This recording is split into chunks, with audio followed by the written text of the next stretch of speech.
How's it going, everyone? Nick from Comic Culture here. Time for Nick at Night, my weekly comic book review show. Let's go over the books I read this week. So I'm going to go ahead and put my grading scale up, and how this works is whenever I introduce a book, I'm going to put the cover of the book on the grading scale so you can see how they all stack up against each other. So let's get into Marvel first, starting with Chip Zdarsky's Daredevil issue number 13. Now, the overall story so far for Chip Zdarsky's Daredevil, just in the last 13 issues, has been pretty good. There's been a lot of meandering, a lot of different storylines going on right now. Is he really in control of his own destiny? We meet some characters that may have suggested that they've been pulling the strings the whole time. So that's an interesting thing to think about. Now he's also going up against the Hand, right? Now he's becoming the leader of the Fist. And so what does that prophecy entail? Well, he teamed up with Stick and Elektra and went overseas and tried to take on Frank Castle and the Hand, and they were not very successful. Eventually the Avengers came and wiped everything out. He's been beaten up a lot over the last 13 issues, and the last few issues we learned that a lot of his loved ones have actually been sent to this hell kind of an environment. And so now he's trying to travel down in there to actually literally rescue the souls of his friends from hell. So it sounds like a pretty huge undertaking, right? But, and yet here we are traveling down into hell to do just that, rescue the people we love, try to take on the evil forces, and just do whatever we can do in here. Now, he does display some powers that we've never seen before. We're actually pretty cool. Some like Donny Cates level, oh my God, I can't believe they're doing that kinds of things in here. But I think the story itself is just so huge and grand. I don't know if the execution was great. I don't know. Now, issue number 12 was my favorite book of the month last month because it felt very isolated. It felt like a kind of like a wind down from what we've seen so far, all the tragedy and stuff. And then it was ramping up into this amazing event. And then this book was really fast paced, very interesting. The art was really cool, but I feel like it should have been more. It should have been bigger. I don't know how to describe it. What did you guys think of Daredevil issue number 13, especially if you've been following what's been going on? Did you think that he was going to go into hell and have this kind of an easy of a time accomplishing his goal? I don't know. So yeah, it kind of left me wanting more, to be honest with you. I know he's going to be fine because I saw the cover for the next issue number 14, which I think they're switching creative teams on. And we'll see where Daredevil goes from there. But overall, I think Zdarsky's Daredevil run in the beginning was awesome. It was 20 or 30 issues, something like that. Devil's Reign came around, and that was pretty interesting too. These last 13 issues have been kind of all over the place. And some good stuff, some bad stuff. But there was really no direction, you know what I mean? So, I don't know. What do you guys think of the overall story, the last 13 issues of Daredevil? I'd really, really want to know down below in the comments. Captain Marvel, Dark Tempest, issue number 1. Just basically cover grab this, but I thought, you know what, why not? I have the book, I might as well read it, see what is going on there. So, I have not been reading Captain Marvel religiously recently. I've known that she's been working along with the X-Men, stuff like that. There's a bunch of Brood stuff going on. They're probably wrapped up with all that stuff by now.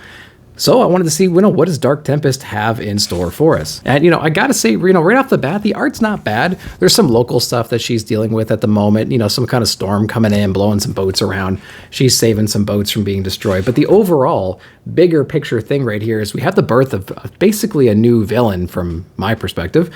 There's this one guy, he can implode or explode or something like that. And he's got this power he's trying to control, but no one is really listening to him. He keeps getting all these AI doctors, which I think is hilarious that he's trying to call a telemedicine type of a thing instead of going to an ER. Although he probably is afraid he's going to blow the hospital up, so maybe that tracks. But in any case, he gets pretty desperate and actually gets the help of this mysterious person who's basically reaching out to him and saying everything that he needs to hear. I can help you. Nobody else listens. The world's against you. He's kind of playing into his own fears.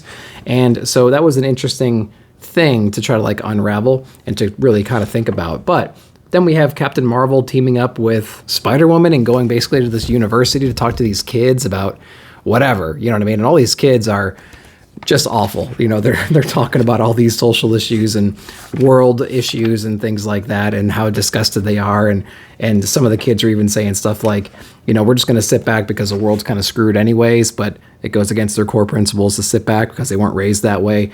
It was a whole bunch of stuff. But we have our villain kind of popping up and causing some mayhem in this scene right now because he really hates Captain Marvel for all these different reasons. And we have to deal with this, basically this rescue mission now because these kids are involved in whatever kind of feud these two people have. So very, very like weird book. It had a lot of things inside of it, like some social stuff, you know, social commentary, whatever, political things, how kids are viewed nowadays in like institutions, and how people can have all these weird jealousy feelings towards the elite and people with superpowers, things like that. So like it wasn't too preachy, but like I could see how people might think it's a little bit preachy. But overall, I'm glad I took a, you know, temperature check with this to see what's going on. Not really my style, not really my type of storytelling, not really my character. So I'm glad I read it, but like I'm probably not going to be picking up the rest of the issues. Let me know if you guys read it though and what you guys thought. All right, but now we're going to jump over into DC. We have a couple different DC books. We're going to start with Batman Night Terrors issue number 1. So we have this new villain called Insomnia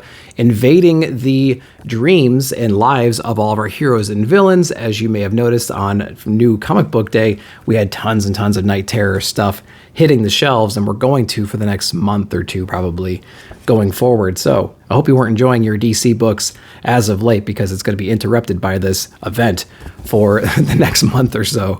But here we are with Night Terrors Batman issue number 1. What I liked about this one is I think Robbie over at Pop Culture Philosophers mentioned it's kind of like what if Freddy Krueger was invading the lives of our heroes and villains, and how they would mess with their dreams and use their fears against them in this dream state.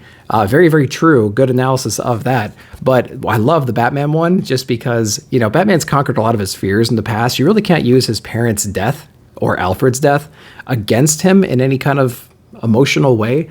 And it's been brought up inside this issue many, many, many different times. But what's really cool is it's like, you know, maybe that's not really the source of your fear or a good thing to use against you.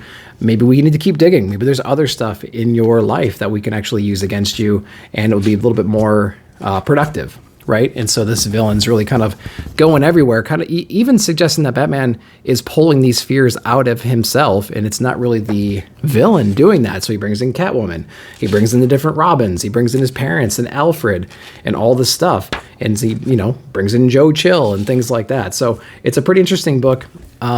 Insomnia has a goal. We're going to go over that in the next book we're going to go over. This book is actually pretty cool, the Batman one. If you've been reading the normal stuff, check this one out too. It was pretty fun. Which brings us into Night Terror's First Blood, issue number 1, which is the main event book. So if you're going to read anything, go ahead and read this one because it outlines everything that's going on in these stories right here. So we basically have, again, our villain Insomnia invading the lives of all of our heroes and villains. And the main goal right here is to find this power source, to find this relic, this artifact that was actually hidden in the dream state of a character in the DCU. And so this villain is invading everybody's minds, trying to uncover it so they can, I guess, essentially manifest himself in the real world, something like that. We're going to get some more information on that. Deadman's in here, and he's a really cool character, plays a pivotal role in this. We get the Trinity in here, so in case you want to see some more of them, you get a lot of that. It's brutal, it's gory, it's got tons of action. The artwork is insane in this one. Joshua Williamson's on the writing, and we have Porter and Anderson on here as well. This book was really drawn well, it was written well. Really, really cool book. Amazing cover too. So if you're going to be on any of these books, go ahead and pick up the main title, First Blood, and be checking this one out for sure. And then, you know, we'll do some spot checks with some of the other books, the standalone books, to see if they're worth it and what kind of context they bring the overall story. But, you know, for sure, pick up this title right here. Now, with that said, I'm a little bit disappointed that this is happening in July. This sounds like a great, you know, October book. You know what I mean? Like leading into Halloween. That makes perfect sense. Why derail all the DC books that have been picking up momentum? Some of them are brand new. They're only 2 issues in, 3 issues in. Why derail all that for this kind of an event during the summer? Is this your big summer event, a Halloween story? I don't know. It seems kind of weird and odd, but here we are. Go ahead and pick up this title here. You can check out Batman, check out Ravager. That was a good one too, but I wouldn't be buying all of them. How about that? Check out the main titles and jump into the characters you like the most. That's my best advice. What'd you guys think of this? Once Upon a Time at the End of the World, we have Jason Aaron on here. This is book number 7. Getting a little bit bored of the series, to be honest with you. Now, what I really liked about the opening few issues is at the end, they would always show this far futuristic landscape where we have our main characters, specifically our male character in here, and he's basically like augmented himself into this weapon, and he's battle hardened. The world has just beat the joy out of him, and he's essentially being tracked down by different people. They try to torture him, they try to kill him, things like that, but he's got like grenades in his hands and guns, built into his arms and stuff like that, and he's escaping all that reality. And then we kind of cut back to current day where he's developing his relationship with Maisie, I think her name is, and they're just trying to survive the elements. But now they're in this like utopia type center, and they're bringing in all these different people, and they're polyamorous, and they're growing vegetables and all sorts of weird stuff. And like the story is just so different from when we started that it's just such a turnoff for me. I just don't really enjoy what's happening right there. And I understand that part of it is we're gonna get to that part that I want to see more of, but it's just taking so long to get there, and I have to be careful about like what pictures I show, because there's actually a lot of nudity inside of the last couple of issues, specifically the last issue, but this one has it as well. The art's still cool. The overall story is okay. The characters have just changed so much since we first met them and when I really started to enjoy the series. Everything is so different right now in issue number 7. I almost want to just fast forward to when this utopia crumbles, which is very soon, because the end of this book shows maybe the beginning of that. So once upon a time at the end of the world, if you like the first couple of issues, I bet you're not really enjoying these ones, but maybe you are. Let me know down below if you have enjoyed them, or if you're like me and just want to see, hey, go 20 years in the future, because I think that's when it's really going to get interesting. We're heading that way. It's just taking a long time to get there. What'd you guys think? All right, sticking with Image Comics, we have W. Maxwell Prince and Martin Simmons on Swan Songs issue number 1. So if you're familiar with either one of these creators, Martin Simmons recently does a ton of work over on things like Department of Truth and whatnot, and a lot of his art style is a very, very trippy, dark, gritty, dream state kinds of things, very abstract sometimes, and the color palette is usually very dark, vibrant colors, like your deep reds and your purples and your yellows and things like that. Very like painting-like almost, but also it has this grunge feel to it, man. It has this feeling that you get when you just have like this uneasiness or this unnerving tick or something like that. It's a really cool abstract art style, and it blends all the colors and everything together. And so it's perfectly aligning with W. Maxwell Prince's storytelling, which is extremely universal. It's extremely based in like human emotion and experience. And this book is no exception to any of that right there. In Swan Songs, we're basically exploring at face value, the end of the world. There's literally a doomsday counter that is ticking down in front of their eyes, and it's like the world will end in probably 20 minutes, something like that.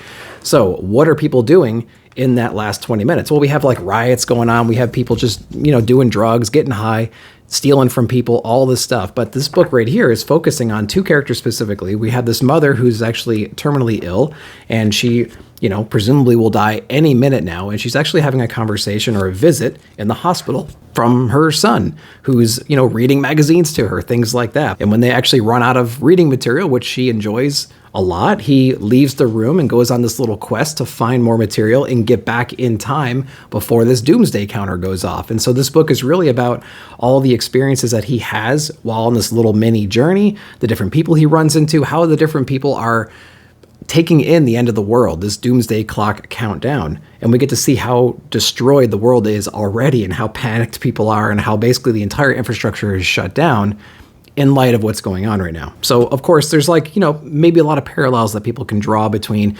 living with somebody that they absolutely love, like their mother perhaps, who's going through a terminal disease and her life is ending and it might feel like everything is crumbling around them, and they'll do basically anything to ease the pain, for any amount of time. And so I think there's a lot of metaphors inside of this book. Like, do I take everything at face value? I don't know just yet. So we'll see what issue number 2 brings, and we'll see if is this world literally falling apart? Is this all just like his projection of his mind state onto the world because his mother's dying and she was a gigantic influence and everything on him? Very, very cool book to really digest, sit down, take a minute, just enjoy the art, enjoy the writing style. If you liked Ice Cream Man, I think you're going to love this book here. Very, very beautiful. Of course it is. Great creative team. Check this one out. All right, Ryan Stegman on the Schlub issue number 1 ashcan edition. Very, very, very cool book. I think it's hitting FOC next week, so definitely recommend picking up issue number 1. The art's incredible, man. Basically, it's focusing on this dentist right here who's got lots of troubles, man. He's barely making his practice work. He's underappreciated. His ex-wife, he has an ex-wife first off, and so like his relationships are failing here and there, and he's just trying to survive, right, the next day. And he's actually living in a city, in a town where there's superheroes, and there's a superhero that's widely known, kind of like a Hercules, Superman kind of a character, taking on some other villain, some classic villain, and they bust through into this guy's life, and there's actually like a power swap between him and the hero, and they're trying to navigate all that right now. And, you know, hey, we need you to, you know, grow up really quick and forget everything you know and use your powers in a certain way, things like that. It was a pretty cool little thing. Very well drawn, very well executed. The story was really fun and fresh too. It has a cool little comedic element to it, and the art is intense and just, it's all over the place, doing some cool things that you don't see in comics nowadays with the composition and just the way that it's drawn and everything. So I was really blown away by this one. This is a really cool story. So definitely check out FOC, which I think is on the 31st, according to the back of this. Here's the ashcan. It's awesome. Check it out. All right, from Dark Horse Comics, we have Hairball issue number 4 from Matt Kindt. Now, this is a book, I actually don't think I read issue number 3, but it's fine. It's like a story that you can follow along with pretty well.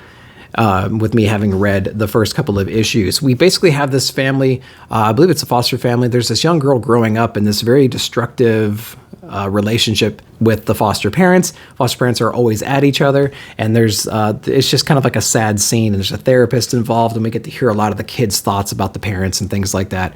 And of course, there's a lot of emotion and unfortunate things that happen in that situation. Now, there's this cat that's brought into the mix right here, and this cat has some really weird vibes to it, kind of like protecting, but at the same time, almost attacking the little girl, really kind of seeking revenge on the little girl because the foster dad or something like that, he was just kind of an asshole to begin with and kind of abusing her and the mom, and so he eventually gets attacked by this cat and I believe murdered, if I'm not mistaken. And this cat takes on this really weird role in the book of like this satanic item, the satanic symbol in the story. And we go as far as trying to kill this cat, but the cat just kind of comes back to life. In this issue here, it actually explores the origin of the cat and like how it could have this ability. So the cat's real, the cat's there. The cat has some kind of a history which makes it able to be there and survive for like hundreds of years as this spiritual animal with like this ability inside of it. And this issue here was pretty cool, and I don't exactly know how long this series is going to be, but this issue was kind of cool because it actually sets this story up where she starts to realize, hey, maybe if I team up with this cat, we can actually take on some assholes in the world and better some situations for some people. And we get to see what that would kind of look like in this issue here. So I thought that was a kind of cool moment where we might be heading in a different direction. And I'm wondering if there's only going to be 5 issues, something like that, which is what I would probably assume. And it just feels like we're just now getting to the part where it might be really interesting to follow some more, even closely. So Hairball, issue number 4, not too bad. I just hope it doesn't end in the next issue. I haven't really done my research on that, but let me know what you guys are thinking. Matt Kindt, great writer. Check this one out, though. It's been pretty cool. All right, over in Titans Comics, we have Heatseeker issue number 1. I mean, I got to be honest, it was just a cover grab, to be honest with you. But I'm like, yep, I have it in my hand. I might as well go ahead and take a look and see what it is. But basically, it's kind of as absurd as I thought it was going to be. We have our character right here on the cover. She was basically someone growing up. She didn't know what she wanted to do. She wanted to lie for a living and deceive people for a living. And she grew up to be basically this spy who likes to wear provocative clothing, which, okay, yeah, good for her. So she actually teams up with somebody and they're evading some killers, or they're part of some big undercover mission, and we're teaming up with some other people in this organization to help cover our tracks and to help disguise us, things like that. But people are out to kill us. What are we going to do? How are we going to evade these people? How are we going to change our looks, our disguises, things like that? And it's kind of just like an over the top book. You know, there's really not a whole lot of story or depth or anything like that in the plot so far. You know, if you like good looking people, you're going to like this book because there's a lot of that in here. If you like some basic action as well. You're going to get that in here too. And, it's a little bit of a spy thriller maybe. So if you're into that kind of stuff, I think you might enjoy Heatseeker. For me, it's like a one and done kind of a thing, just seeing what's happening in the story, seeing if it's going to go anywhere. I would assume the Gun Honey series is probably the same kind of vibe. So if you're into that kind of stuff, check out Heatseeker. If you're not, maybe just check out issue number 1, cover grab it, read it, see what you think. And if you like it, keep going. If you don't, hey, you got a cool cover out of it at least. But let me know if you're loving Gun Honey and if you like Heatseeker as well down below. All right, the last book we read this week was from Boom Studios' Mosley issue number 5. And again, I compare it to God Country because it's essentially the same kind of story in a way, but obviously the details are going to be different. We have a family unit. The father actually helped developed, mature, whatever, the artificial intelligence, like the robots in society. And he didn't quite exactly see the writing on the wall about how they could eventually take over the world. I think there was a lot of arguing and things like that for work hours and ethics and politics and stuff like that between him and the mom. They actually had a daughter who grew up in a world where artificial intelligence, AI, those avatars, those gods were everywhere, taking over everything. So she was, she bought in hook, line, and sinker into that philosophy, into that lifestyle.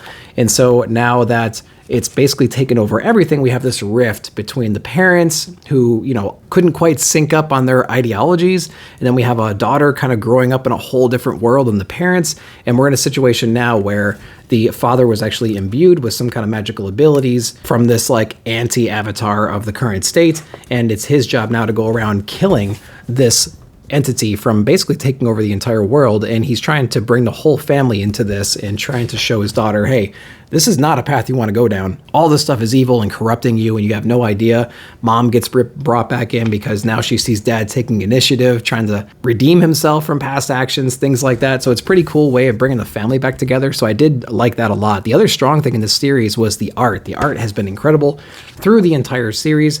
And so if you want just completely over the top, crazy action, the little guy rising up with extreme power, taking on impossible odds and, godlike structures, I think you're going to like this one a whole lot. Again, it brings the whole family back together, which is really cool. All the characters had a good solid voice and it all made sense. And I loved Mosley. This was a great little run. So again, if it sounds like something you might be into, if you liked God Country, if you'd like that kind of a thing, the little guy rising up, taking on giant avatars, this is a cool series to check out. So check out Mosley if you haven't yet. It was definitely a standout amongst the other comics. But guys, that's everything I read this week. I hope you enjoyed that. Let me know down below in the comments what you read and what your favorite books of the week were. And while you're down there, hit that like button. And if you're new to the channel, please hit that subscribe button and check out the join button. I do exclusive content for my channel members all the time, so check out those options as well. But as always, thank you very much for watching. Happy reading, and I'll see you all down below in the comments.